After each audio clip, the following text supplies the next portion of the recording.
Yo, what's good, dudes? It's your boy wqqqqwrt coming at you the special WQ top 7 anime list. Hashtag Phase 7 anime. It's the big thing on Twitter right now. I'm doing it. Number 7, I'm gonna go. I put Nichijou on there. I watched it recently. I really liked it.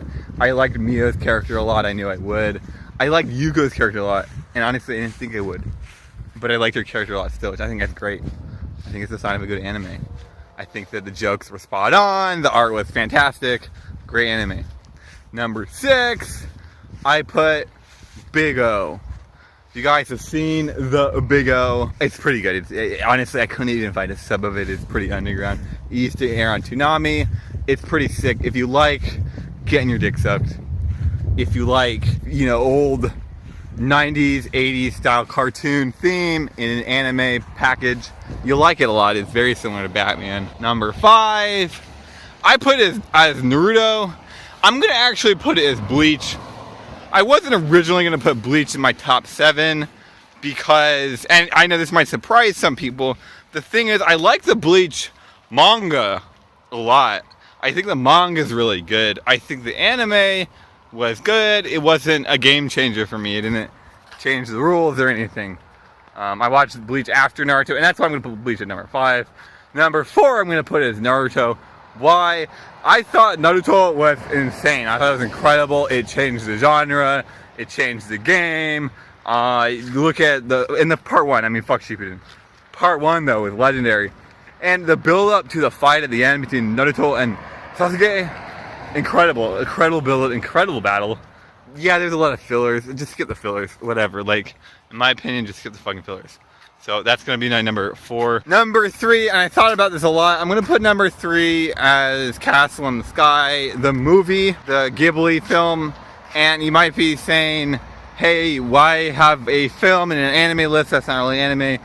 But of course it is an anime in the same regard that it's not, for one, right? Also, I think, look at the quality of this anime, compare the quality, and of course, look at who directed it, look who created it. I think that it definitely deserves to be in my top 7. It definitely deserves to be in this list. Plus, I think having one movie, it's fair, It kind of encompasses all of the movies, right? So I think Castle in the Sky, number 3 by the Ghibli or whatever, Hayao Miyazaki. Number 2, I'm gonna go with Evangelion here, and I didn't think I would put Evangelion number 2, but Evangelion to me wasn't a staple, and especially when I originally watched it, it wasn't like the thing to have. But I thought this anime was it's done so well. And okay, sure, people like to criticize Shinji, but Shinji's character actually does represent much more than just, this annoying kid. And so, I mean, plus the art, the animation, what Evangelion stands for. And actually, really, I'm going to go beyond here and just say the whole Evangelion franchise. I think that, of course, the original series I like the most. But the whole franchise itself, there's multiple endings in the movies. I think it's all really done really, really well. Now for my number 1, guys, I'm going to put My Hime as my number 1. Close friends of mine already knew this. People who don't watch a lot of anime have no idea what I'm talking about. Most of my viewers actually have no idea what I'm talking about. I love My Hime. My Hime came out, I think, in 2004. It ran from 04 to 06. Now I can't have ran from 04 to 06. It was only 2 seasons. But I fucking loved My Hime. I thought it was incredible. It's about these high school girls.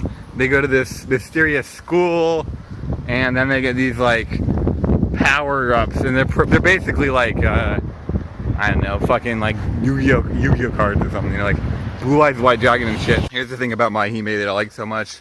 I like the art. The art's okay. I don't think the art's amazing. This came out in 2004, so it's like, maybe it came out in 2006. Guys, I really don't remember. I think it was 04. So the art's, it is what it is. The music actually is incredible. The soundtrack is really underrated. And actually, I'm sure a lot of people have heard these songs, or these OSTs, online, and YouTube videos, compilations. You just don't know it. I know Yuki wqqqqwrt or whatever her name is. She did a lot of the vocals for these songs, so really good stuff there in that realm. Another thing I like about My Hime a lot is and here's the thing I like about it the most, and this is really for me what makes this show so great, and especially compared to a lot of other anime out there for me, it's the characters, the character relationships, the character dynamics, and how the show uses the characters to convey its messages. I think it does it so well. Plus, I think it has a really good ending. I actually really like the name a lot, My Hime. It's sort of a pun, but it's like a multi-faceted pun. So a really great name. Of course, the protagonist of the show is Mai. She's named Mai, you know. And then, but Mai also, you know, it means, as a word in Japanese language. I won't say too much, but so I think this show is great. And actually, there is more to it. Admittedly, I think some of the things in the show, that like some of the flaws, the supposed male lead in this show, because the main character is a female, and then the secondary lead is also a woman, and it's mostly just females or girls who lead the show, which I like that.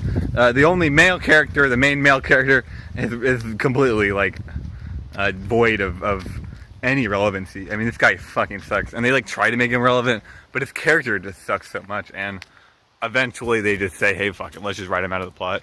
Now, growing up, maybe he's a little bit better than I used to think he was, right? Possibly he is.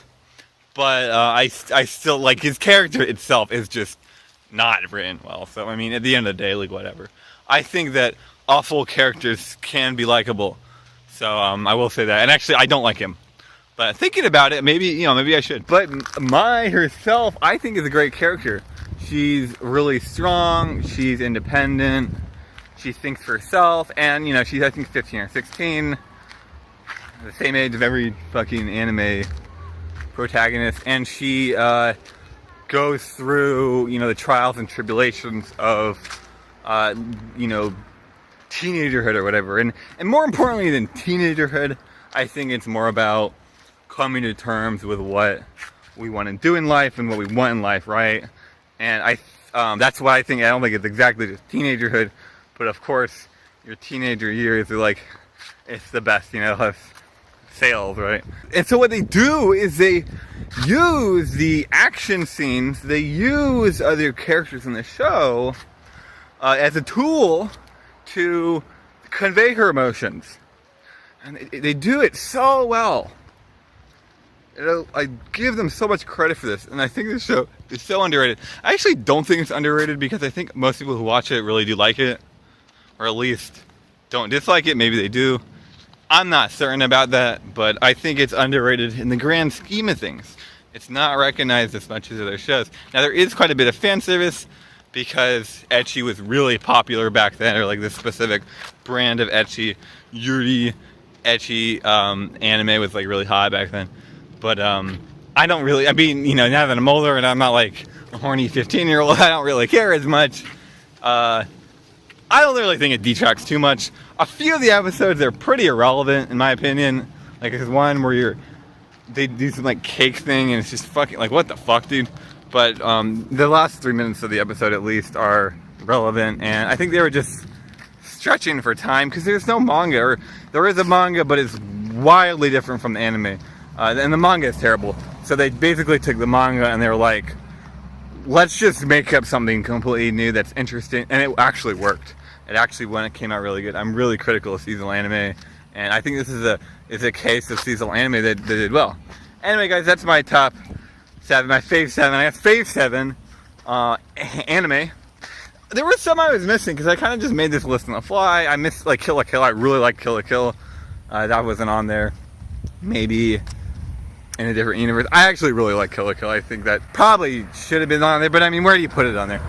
Yo, guys, I gotta say one more thing about My Hime. The ending is phenomenal. The last 6 to 9 episodes are all really great, and they compound so well. I think it's truly incredible. Anyway, guys, tell me your top 7, or hashtag 7fave anime. What do you guys, I want to know what you guys, your 7 anime, because I'm actually starting to get some people who like comment consistently, and I'm very, well, I wouldn't say I'm close with my Twitch stream audience, but I know a lot of them, you know, I know a lot of the people in the streaming world. I don't know my YouTubers as well, because I just started it and streamed for like 3 years, but I'm starting to, you know, hang out with you guys on the regular, so let me know what you guys do. Anyway, I'm gonna get out of here before I get run over by a fucking crazy person. So, later, guys.